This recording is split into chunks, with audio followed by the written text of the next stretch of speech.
Welcome, GynoCurious listeners. I am Dr. Amy Novat.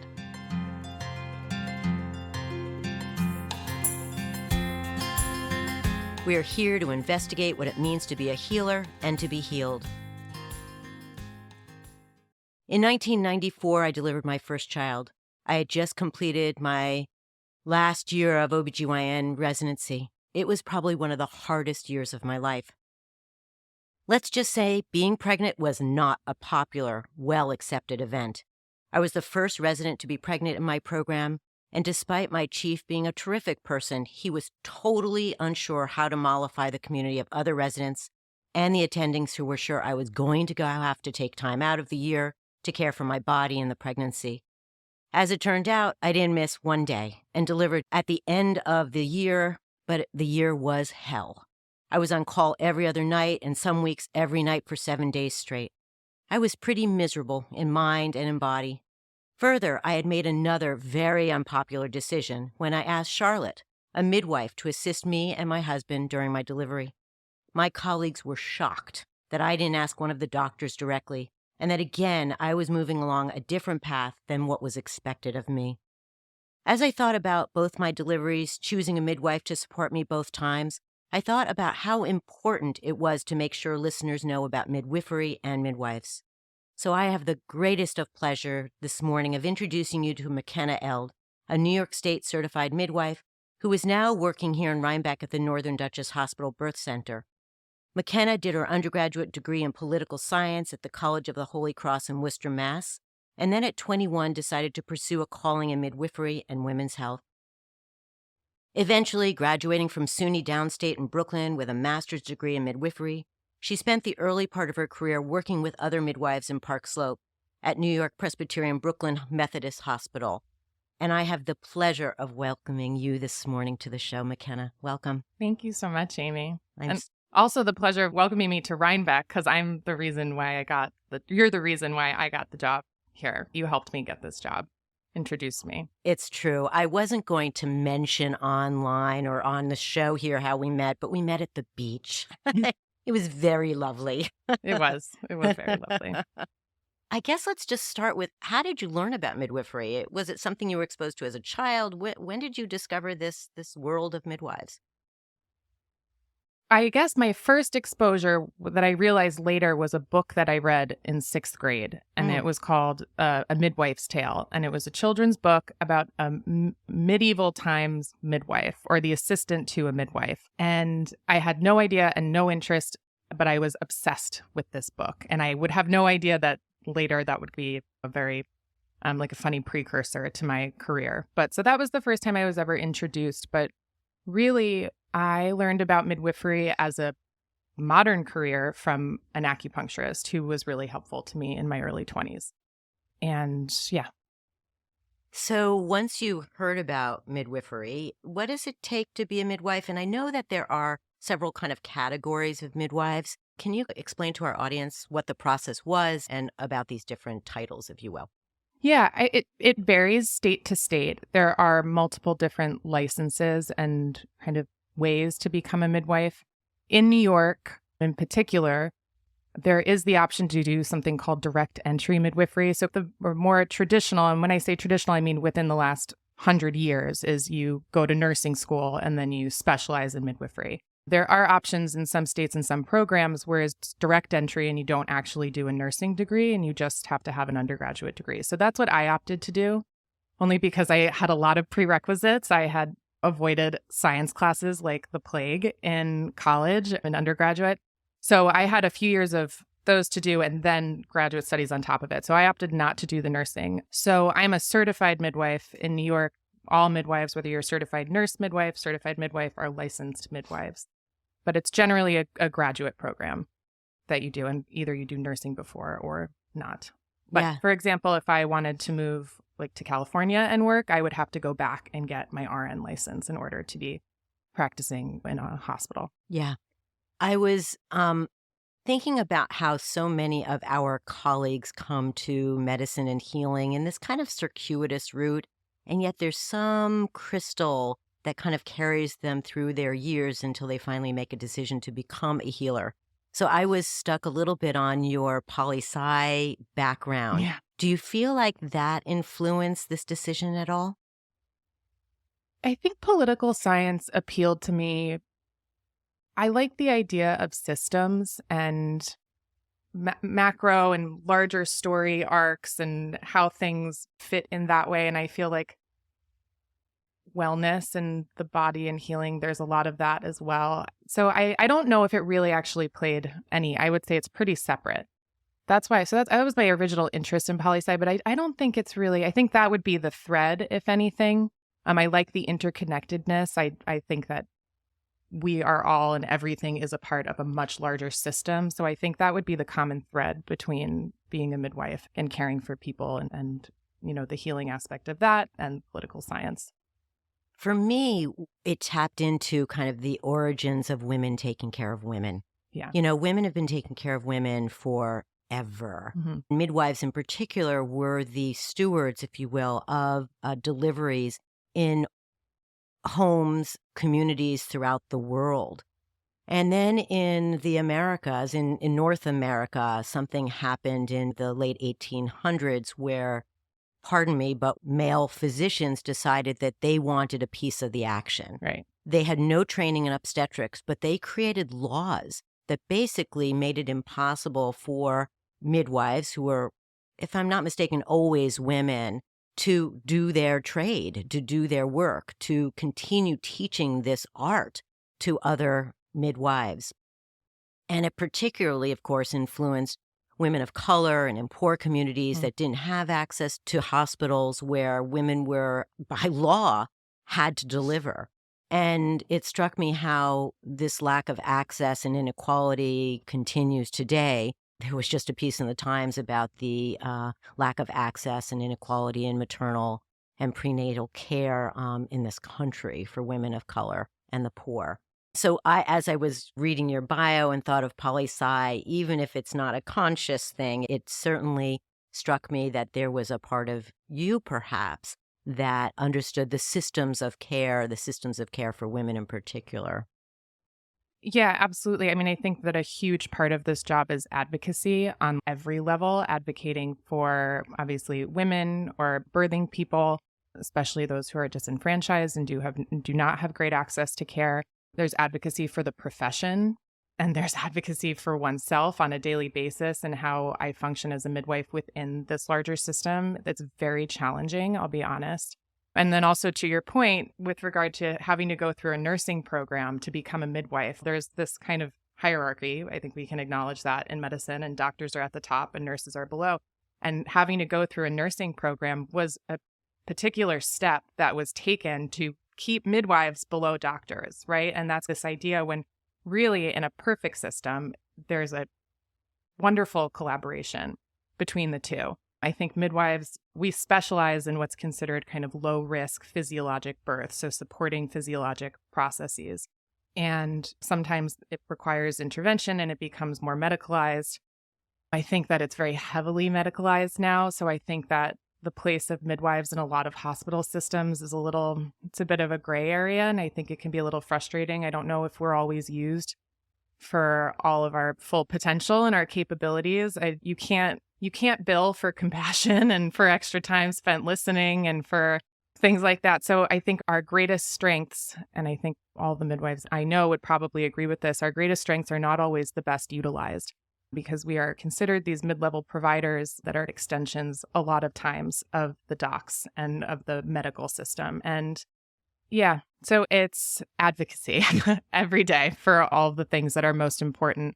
And really that is protecting and holding space for what is an unbelievably transformative experience in a person's life. And that's a big reason of why I got into it. I think, how amazing would it be? It's a transformation anyway, right? And it's a transition into parenthood regardless when you're having a child. And how great would it be if we optimized that for people and people really came out of this experience feeling like they can do anything and are the best things and really are part of this miracle that it is. So yeah, I don't know what the answer to that question was, but yeah. There's so much in what you just said. And what we're talking about is empowering women. Yeah. on every front, whether you are the healer or you're being healed or assisted in delivery. And yes, this magnificently wonderful, challenging experience of childbirth. And what I want to point out too is you're not just advocating for the woman, but you're advocating for the family unit. You're advocating for Yes. community. Totally. It just ripples out. Yes. So yeah, and unfortunately, I have spent, in this limited time that I'm doing GynoCurious, I've spent perhaps too much time or not enough time, I'm not sure, in being critical of the medical environment, and that I'm at that point in my career where I feel like I can be bold and outrageous and honest about the dysfunction. And that I don't think there's anyone out there, except maybe those who are making millions of dollars as CFOs and CEOs of these insurance companies and hospital systems, that medicine in this country and maybe around the world has become a money-producing business. Yeah. And that when you start monetizing health and care, things get distorted. It takes it away from the heart and the health. And again, perhaps in the birthing room, there's no greater kind of expression of the divide between medicine and the body, health and healing, empowerment and disempowerment. And I can tell you stories that started with my own birthing experience, my own pregnancy experience, which is why I started this conversation with it, of how disempowered I felt the moment I announced my pregnancy. And again, this was in a group of OBGYNs where you think, wow, I should find the best support here. And it was far from that. So tell me, let's talk more about, if you will, that hierarchy. And do you have any thoughts about how we might start to break that down or recreate a new kind of perfect birthing experience? And that's a big question. Yeah. So bear with me. But what do you think we can do, even in small steps, to empower midwives, empower patients? Yeah. I'm going to kind of answer it maybe in a roundabout way. Something that really frustrates me, and I find it to be actually the most frustrating thing, is that we treat medicalized birth and physiologic birth as the same thing. And they are not. They're apples and oranges. Would you explain those two fruits? Yeah, sure. Physiologic birth is you have a pregnancy. It's minimal intervention, right? It's letting the body do what it does, right? So you have a pregnancy, you gestate a baby, you grow a baby, and then your body goes into spontaneous labor, and you are in a safe space with people who are there to support and take care of you. And that can look like many different things, but not always the hospital environment. But sometimes I've worked in great environments that are very supportive of physiologic birth. But then, and you're supported in this process, and your body does what it does, and you spontaneously birth a child, right? Medicalized birth is any kind of intervention in that process. And most of the time, it's medically indicated, right? We would like to think that when we interfere in a process, it's because there's a medical indication, but there's a lot of times where there isn't a medical indication. So a medical indication would be if someone has a health condition, like they develop high blood pressure in pregnancy. And now the recommendation would be to induce the labor, to start the labor with medication earlier than the due date, or earlier when they would have gone into spontaneous labor. And anytime you interfere in this process, there is the chance that it is going to go awry. And that's just it, because it's and again, sometimes it's medically indicated, and then that's fine, right? That's why we have medicine if people are unwell and there's something that we can do to ensure the well-being of mom and baby, right? But most of the time, if you just don't do anything, it works very well on its own, right? But medicalized birth versus the support of physiologic birth has become the norm. And we the system has women or birthing people believing that this is the norm. And then when it doesn't work out and the birth is, maybe it's a very long induction, which can be traumatizing. It's very trying on the mother to be there for days. And maybe she ends up with lots of things she didn't think she wanted or was going to have, or maybe there's a C-section, and whatever there's so much pressure around pregnancy and birth on women. And then the outcome, if it's not what they had in their mind, there's a lot of like guilt and shame around it. And what's so frustrating is that it's because we lead them to believe, or the system leads a lot of birthing people to believe that all of this intervention is necessary and normal. So we create the problem and then we leave that parent with the guilt and the shame of the outcome that they didn't want. And that's really frustrating for me. And I see it so often. And I think that there's more and more postpartum depression and anxiety. And I see it a lot of times stemming from the mode of delivery or the delivery experience. And you just hope that you don't want anyone to feel traumatized from this or to hold any kind of shame or guilt from their experience. So that's my frustration. So, and I guess how do we change that? I think first is being honest that medicalized birth and physiologic birth are not the same thing. And I think, a funny and kind of backward thing, because I'm saying I want to take the burden off of women because it's the system that's created this problem. But then at the same time, I feel like we need to encourage people to advocate and to really understand and to demand better care. And I know it shouldn't be the responsibility of the patient to do that. It's also on us. But I think what we can do is more counseling and education and really treating people like the intelligent beings that they are, autonomous beings that they are. Like my favorite thing, I'm not very comfortable with being an authority on anything. It would be my preference to be like, here's all of the information I have access to. These are the recommendations. Let's go through. How do you feel about this? And then we come to a conclusion. And if there is going to be intervention, at least then they feel like they've been included in the conversation, right? And maybe they were like, I really don't want it, in which case that's also up to you. That's great. That's fine. I can feel better about that process than the hierarchy of I'm the medical professional. This is what I say you should do. And I think there has to be some element of that. So honesty with patients and really including them in the process. And then also mending the relationship between midwives and doctors. And that is a very place by place specific. I think there are some places like the hospital that I worked at in Brooklyn, we had unbelievable relationships. There was mutual respect between doctors and midwives. And I could go to them if I had a question about a complication, and the doctors would come to the midwives and be like, can you go do that thing where you put her in that funny position and then the baby turns and comes out? And that's how it worked. And it's a great environment. So what do you think? How do you think you mend that relationship? I agree. I think education, transparency, honesty, and it always seems to come back for me around empowering women to speak out. Yeah. And I'd like to think that with more and more women entering the field of OBGYN, I interviewed someone who was a resident in OBGYN, and 90% of the residents were women. I wish it were that gender clear, meaning that all women physicians are more empathic and sympathetic. It's just not true. It's about the individual. It's not about their gender.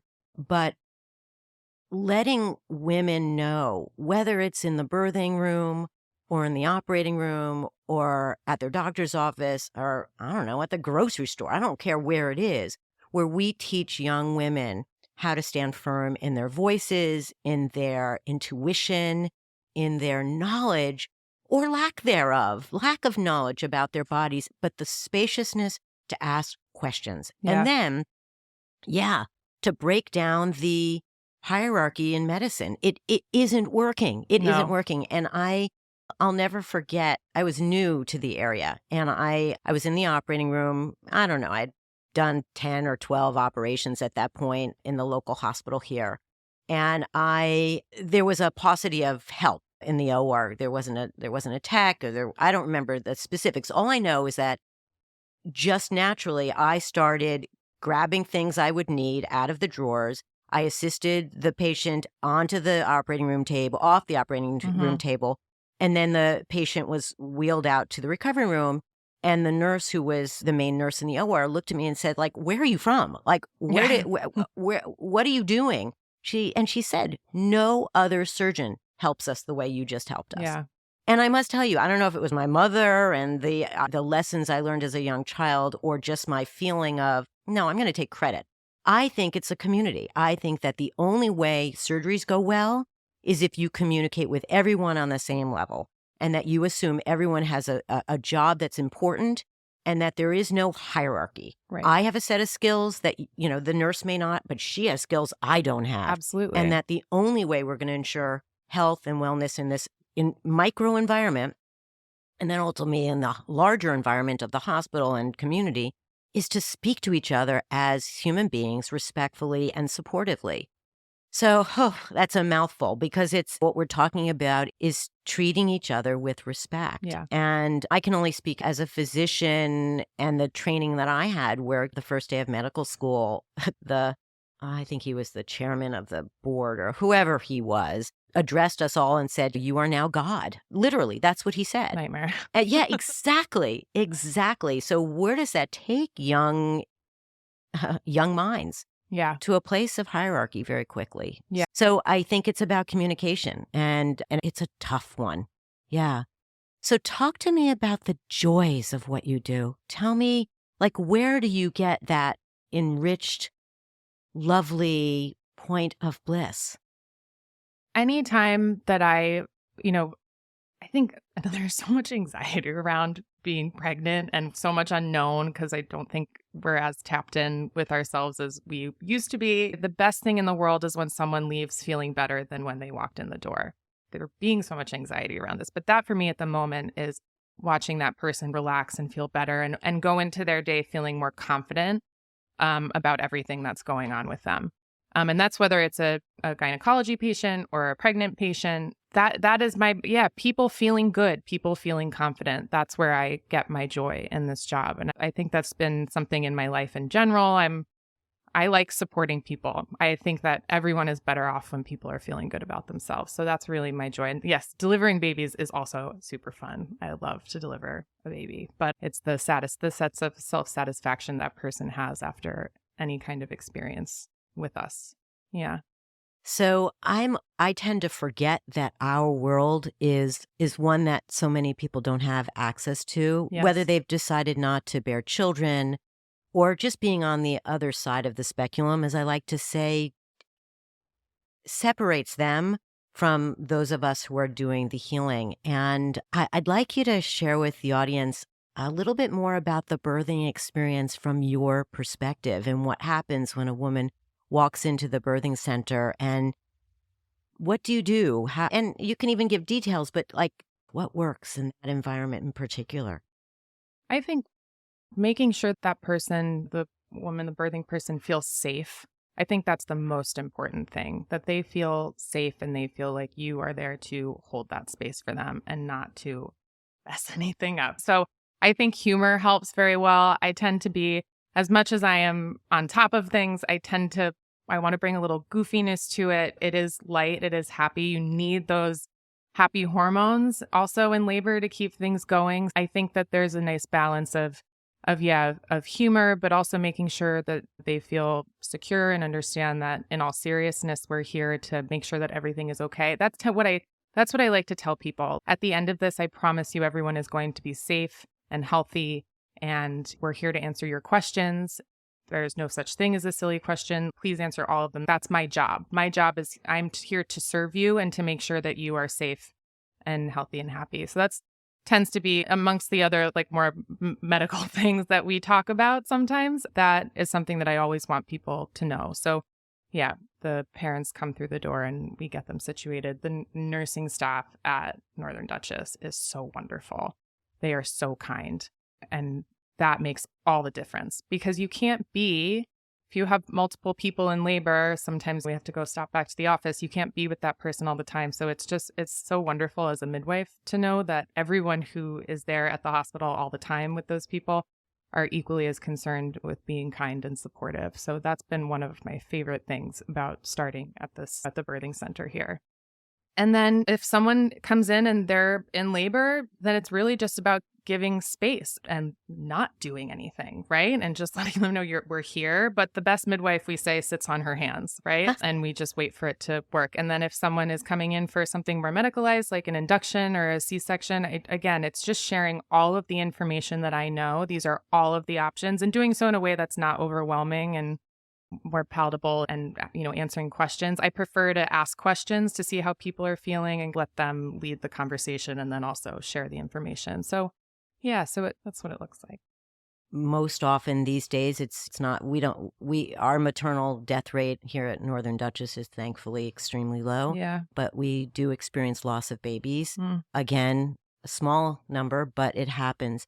How do you personally quiet the fear and the sadness and the grief, which I'm only presuming you have because you're a wonderful feeling person? But what do you do to make sure you're well in the face of all the hardships that we've mentioned this morning? Yeah. I've gotten better at doing that over the years. I would say that was not a focus for me. I was not practicing good self-care when I first started as a midwife, and that has become something that I've learned is essential. So I've been a midwife for 7 or 8 years now. And I would say the first few years I'm like gung ho. You can take all of me, take all of my time, all of my energy. I will give it all to you. And I learned very quickly, and through many hard ways of not feeling well, that doesn't work. I've had to create boundaries just for myself and my brain. I don't, it's hard. I have a therapist who is very wonderful. I love her. We talk a lot about work. I will rehash and debrief with her, especially after there's been a difficult day. So that's very important. And making time, prioritizing my health. So the way I eat, my exercise, my time spent in nature. I'm very lucky. That was a huge reason of why I left the city. And I'm very grateful that I had the means to make that decision. I realized that I couldn't do this job and live in the city. That was a thing for me. And so then I changed it and I came up here. But in terms of quieting the anxiety, it's just always there. And it's a weird thing. And you just get used to it and it becomes a new normal. And you're diligent and you just make sure if you're doing everything you can to really take care of someone, then that's the best you can do, right? So showing up and doing the best you can do every day really satisfies that, right? If I'm not doing my best, that's when I would have the most anxiety about something going wrong or being responsible for something awful. So I show up every day and I really try and do my best. And that's, I think, how I manage that fear and that anxiety. That and my dog. I love him a lot. Long walks in nature with my dogs. Excellent. Yeah. No, thank you. And it's true. It's an ongoing practice, right? And for those of us in service, and you use that word, and I think it's one we don't use enough because it is so much a part of what we do and creates a dynamic that can be extremely hard on those of us serving. And there's all these wonderful parts to what we do, and then there's the hardships too. And our service to ourselves is something that gets lost often early on. Oh, yeah. And again, I've been doing this for 37 years, and I can only say within the last few years that I really feel like I have created more understanding of what I need to make sure that I continue to do my best in the office each and every day and walk out of there feeling like I have a little bit of energy left for myself. Yeah. Yeah. Yeah. And it's not always easy. I mean, there are definitely times when I fantasize about working in a bookstore and I definitely have days like that, and quiet and low risk, low responsibility. But ultimately, I'm very satisfied and very happy with all of this. But yeah, no, I think it's hard and it's an ongoing process. And I think being kind to yourself and not being hard on yourself when you don't do the best job at that is a good lesson for everyone or good. Yeah. No matter what you do. Yeah. Exactly. I have so enjoyed our visit today. And thank you for sharing with us what it means to you to be a midwife and the challenges and pleasures you're getting from the work that you do. And I can only share with you what I hear from the community, which is people are so pleased and happy to have you as part of our team here, taking care of, empowering, and assisting women to healthy and shame-free births. Thank you, McKenna. Thank you so much. Thank I really you. enjoyed it. Thanks, Amy. Thank you also to my listeners for joining me as we venture into the limitless conversations about our bodies and the world of OBGYN. I would love to hear from you. Please email your questions and comments to comments@radiofreerhiniecliff.org or call us at 845-307-7446. Also, thank you to my producers, Jen Hammoud and Matty Rosenberg. Until our next conversation, stay healthy and stand strong in your knowledge and your insights.